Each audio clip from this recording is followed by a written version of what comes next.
Ich sitze hier mit Miles von CD Projekt und mit Fabian von CD Projekt.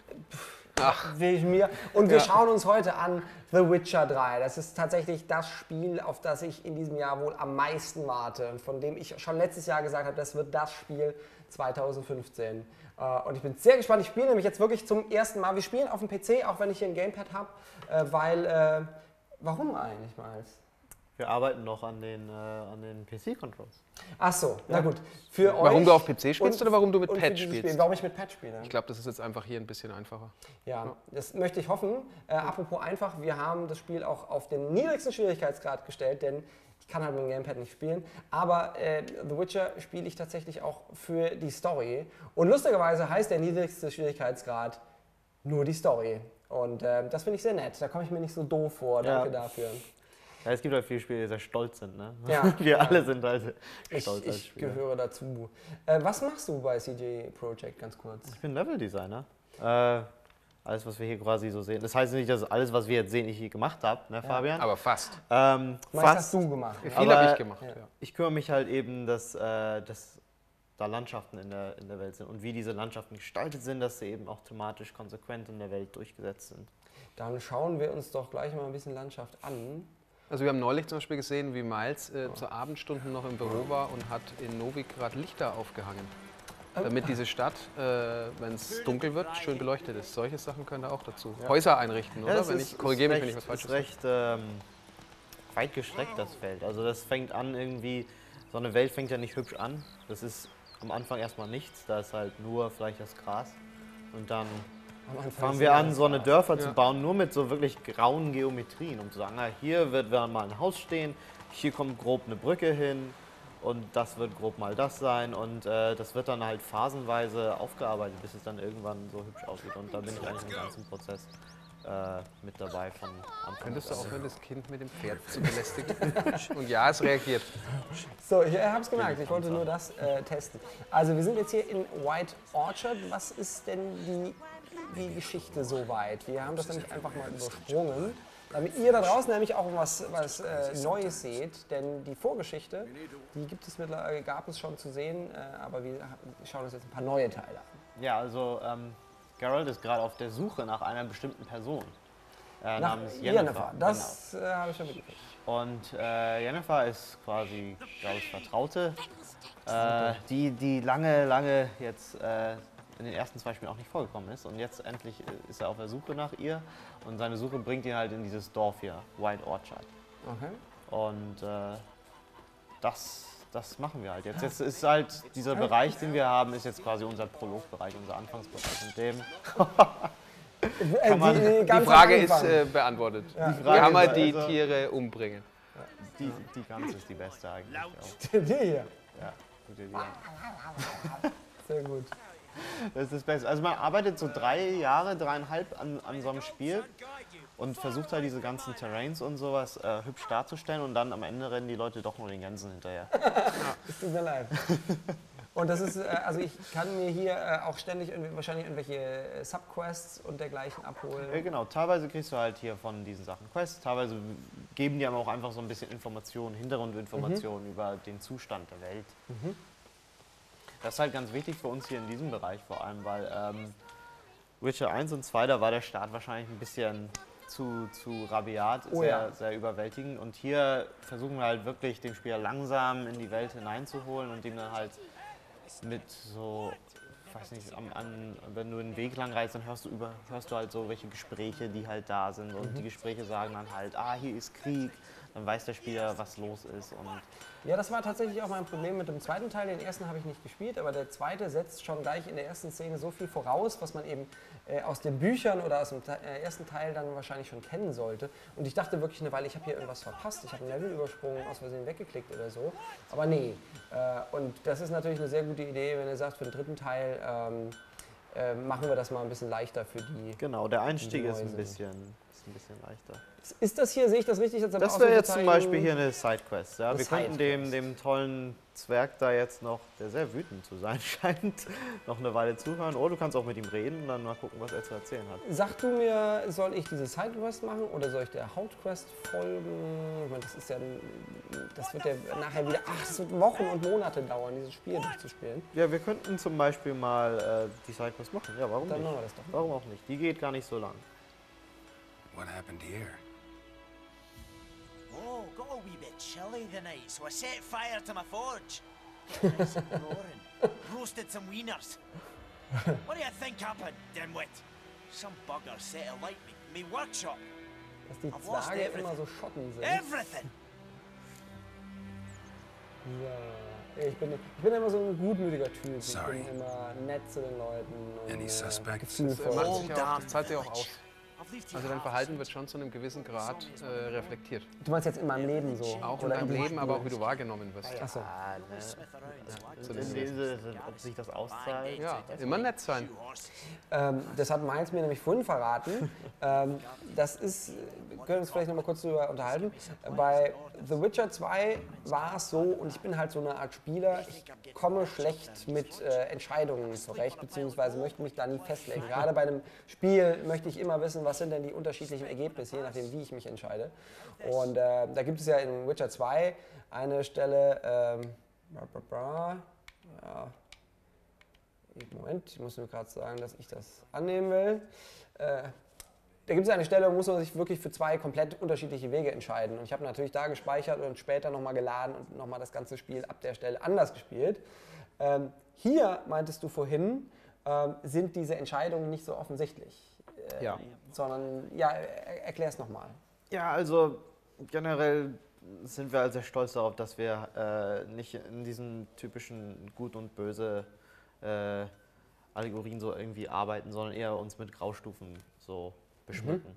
Das heißt, wenn du hier in so eine Situation gerätst, in der du zum Beispiel entscheiden sollst, ob ein Typ stirbt oder nicht, dann ist es in der Regel nicht so gestaltet, dass ja, der Typ, der ist böse und jetzt darfst du entscheiden, ob der sterben soll oder nicht und das wäre gut oder schlecht. Ja? Okay. Sondern der Typ wäre zum Beispiel vielleicht ein Dieb, ja?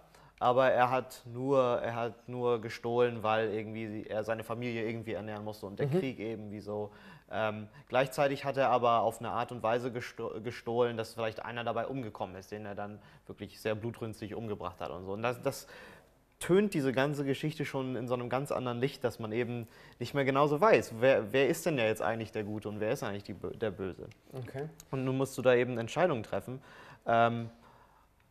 Wenn du jetzt aber vielleicht am Leben lässt, vielleicht begeht er wieder böse Taten. Und das kann sich später im Spiel manifestieren und eben entsprechend nochmal wiederkommen. Und dann deinen Weg vielleicht schwerer oder leichter machen. Das kommt drauf an. Macht mir aber tatsächlich das Spiel insofern ein bisschen schwerer, weil ich eben nicht sagen kann, okay, das ist jetzt eben die Gabelung im Weg und ich gehe jetzt links und mache das und gehe rechts und mache das, sondern ich entscheide mich, ohne es zu merken, im Zweifel an dieser Stelle später für einen bestimmten Stunden Weg. später wirst du dir denken, krass. Ja. Ja, also wenn du sagst, das ist klar, da lässt man die Spieler teilweise mit Absicht ein bisschen im Dunkeln. Und dann hast du natürlich auch viel schönere Twists. Also es gibt Quests, wo wir uns öfter darüber unterhalten, den Baron Quest, der auch losgeht einfach mit einem pöbelnden Typen und du denkst halt, okay, das ist halt so einer, der irgendwie ein bisschen frustriert ist und Stress macht und du hast dann so viele Wendungen drin, wo du dir am Anfang auch denkst, gut, dass ich es weiter verfolgt habe. Du hättest sagen können, ich finde den einfach blöd, hau ihm auf die Nuss und das war's. Das ist ja eigentlich die natürliche Reaktion, die ich bei dir auch immer. Ja, weiß ich. Ja. Also generell glauben wir halt auch, Das ist dass heute der noch nicht Spieler letztendlich mehr Spaß damit hat, wenn er so eine gewisse persönliche Beziehung zu seiner Story hat. Ja, also diese Geschichte, die ich hier spiele, das ist meine Geschichte, die ich spiele. Ja. Und die soll man halt nicht immer neu schreiben, wenn man nicht glücklich mit dem Verlauf ist. Ich habe tatsächlich vom Ende von The Witcher 2 habe ich 4 verschiedene Versionen und ich konnte mich nie so richtig entscheiden, mit welchem Ende will ich denn jetzt quasi aus The Witcher rausgehen und dann in The Witcher 3 reinstarten. Wie viel Auswirkungen hatten das jetzt eigentlich wirklich auf The Witcher 3, was ich da eben mitbringe von vorher? Und was ist, wenn ich es gar nicht gespielt habe? Oh, einige tatsächlich. Wenn du es gar nicht gespielt hast, dann dann nehmen wir einen gewissen Weltstatus an. Ja, aber wenn du eben deine Entscheidung importierst oder neu aufbereitest, wenn du zum Beispiel das Save Game nicht mehr hättest, dann kannst du hier sagen, ich möchte einen World State simulieren und später hast du dann ein Gespräch mit, später am Ende des Prologs hast du dann mit einem NPC ein Gespräch, das irgendwie auch sich in die Story so einfügt und da fragt er dich dann halt Fragen wie, oh, was hast du, ich habe gehört, du hast das und das gemacht, ist das so verlaufen? Und dann sagst du, nee, das ist ganz anders gewesen, das war so. Und in Sachen Auswirkungen, ja, das hat einige Auswirkungen, zum Beispiel auf welche Charakter du vielleicht wieder triffst, welche nicht. Und das kann dann eben bedeuten, dass du einige Sidequests noch als Zugang hast oder sogar Mainquest-Teile oder eben nicht. Jetzt muss ich mal kurz erklären, was ich überhaupt hier mache. Also ich habe ja mit diesem Zwerg gesprochen, der meinte, sein Workshop da ist niedergebrannt worden und ich suche jetzt eben den Täter. Aber mit meinen Witcher-Sinnen kann ich eben diese Fußspuren sehen. Habe ihn zuerst zum Fluss verfolgt, da hat er seine Schuhe ausgezogen, ist dann da von irgendwem angegriffen worden, von so Drownern. Und ist dann wohl barfuß hier wieder nach Hause gegangen. Ja, und sieht so aus. Und auch blutend auch noch. So, und das kann ich eben dann immer alles nochmal untersuchen. Das heißt, es sieht alles danach aus, als wäre der Brandstifter irgendwo hier drin. Barfuß und blutend nach Hause gehen. Oder wie wir es nennen, Gamescom Branchenparty. Sehr gut. So, und das heißt, den werde ich jetzt wohl schon finden. Ich meine, hier schrubbt einer den Boden, wahrscheinlich wegen Blutflecken. Erstmal reden. Hier, komm mal her zu mir. Will wohl nicht. Ja, weil ist gar nicht. Erstmal zu Ende putzen. Dann reden. Gut. Die hier will nicht mit dir reden. Na, das kann ich Hast du jetzt aufgeschubst? Erinnert dich das irgendwie an deinen... Hier. Claw marks. It's gotta be him. So nett, dass die Quest auch Twisted Firestarter heißt und damit, wie heißen sie zitiert? Prodigy. Prodigy, Dankeschön. Ja. Wir haben auch gleich am Anfang, haben wir nicht irgendeinen Quest mit Sigismund oder irgend sowas? Ich glaube, ganz Das hatten wir mal im Trailer auch drin. Nicht im Ernst. Ja, Doch, wir wollten das weiter verfolgen, haben es dann aber nicht gemacht. Ich glaube, ich habe dir damals noch einen Screenshot geschickt und du hast gesagt, ja, da machen wir. Und dann haben wir es beide vergessen. Ich habe es nie vergessen. Naja, ich habe es doch vergessen. Ja. Naja, aber ich habe ja mein Schnitzellokal in World in Conflict, von daher alles erreicht. Ja. So, Spitzbube. Run into a drowner. Der war es also. Do you care? Whoa. Our Der kriegt arsonist a jetzt erstmal. charmer Ja, too. weiß ich nicht. Come on. Smith wants to talk to you. I not talk to a non-human. Das ist auch immer das Nette an diesem Universum, dass ja der Witcher, oder dass da wirklich Rassismus auch irgendwie ein großes Thema ist. Ne? Also der Witcher mit seinen komischen Augen und als Mutant, der wird auch immer angefeindet. Die Zwerge werden angefeindet, die Elfen werden angefeindet. Und deshalb liebe ich auch dieses Universum so, weil es eben so echt ist und eben nicht dieses, ja, alle miteinander gegen die bösen Orks, sondern im Prinzip alle gegeneinander. Ja, I've spent some. ich sagen, also wir behandeln halt gerne so echte soziale, also Gesellschaften in dem Sinne. Natürlich ist es von einem Fantasy, mittelalterlichen Umfeld, aber in der Regel halten wir uns da doch schon stark an reale Themen. Ich habe ihm jetzt gesagt, das Spiel hat mir jetzt die Wahl gegeben, lasse ich ihn laufen oder bringe ich ihn zum Zwerg. Und ich könnte jetzt, glaube ich, wenn ich es so richtig verstehe, ich könnte mit ihm kämpfen, wenn ich sage, hier, komm her, bring it. Ich versuche aber mit Zauberkraft auf ihn einzuwirken und ihn vielleicht davon zu überzeugen, dass es besser ist, wenn er einfach aufgibt. Und es gibt Erfahrungspunkte! Und hier, du willst mit mir mitkommen. Na gut. Und das funktioniert halt jetzt gerade nur, weil es natürlich die Einstiegssequenz so ist. Logisch. Und wir halt die Mechanik erklären wollen. Hier, guck mal, das kannst du machen als Option. Aber später einige NPCs, die brauchen halt, da musst du das dann für skillen, dass du das weiterhin machen kannst. Was ist mit der hier immer? So. Genau so kommst du auch von der Gamescom. Ja, so komme ich auch schon an da. Das ist viel besser. So, Sonst hält man es auch nicht aus. Ne? Also, Ja. komm mit. Wie kommt man denn als offensichtlich Deutscher zu einem polnischen Entwickler, um da der Leveldesigner zu werden? Das war ganz einfach. Nach meinem Studium habe ich mich umgeschaut nach Arbeit im Games-Bereich. Und ich wollte halt gerne in einem AAA-Studio arbeiten. Und habe dann gesehen, dass, also ich habe dann auch tatsächlich auf der Quo Vadis, die ist ja jetzt auch in diesem Zeitraum, ne? Ah, okay. 2012 habe ich dann Leute von CD Projekt getroffen, die haben mir dann erzählt, hey, komm noch zur Gamescom, wir haben da einen Recruitment-Stand. Bin ich da hingegangen und da haben wir uns eigentlich recht gut verstanden. Da habe ich auch meine Bewerbung eingeschickt und letztendlich dann dort gearbeitet. Also ich muss dann glücklicherweise sagen, dass ich halt wirklich dann First Try quasi das geschafft habe. Cool. Das hätte jetzt ein schlimmerer Start sein können, ne? Ja, Was echt. machst du Also, eigentlich nach Witcher? Was kommt jetzt noch? Ich arbeite weiter an Witcher. Das hört nie auf. Gut, also Expansion. Wegen Genau, Expansions? Genau, oder? genau.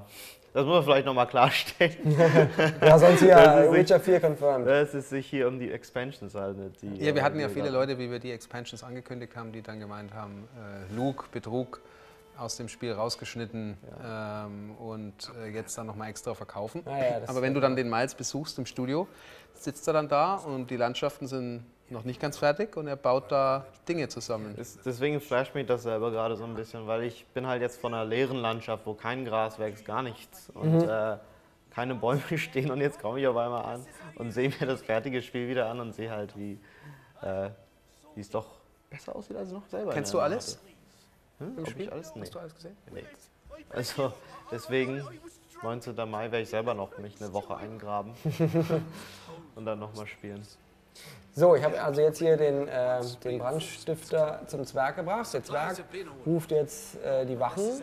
Das sind ja Nilfgaarder, wenn ich das richtig sehe. Das heißt, die haben am Ende von Teil 2 oder irgendwo zwischendrin haben die ja da die Landschaft, also das Reich überfallen. Genau. Das sind ja quasi Besatzungstruppen. Richtig.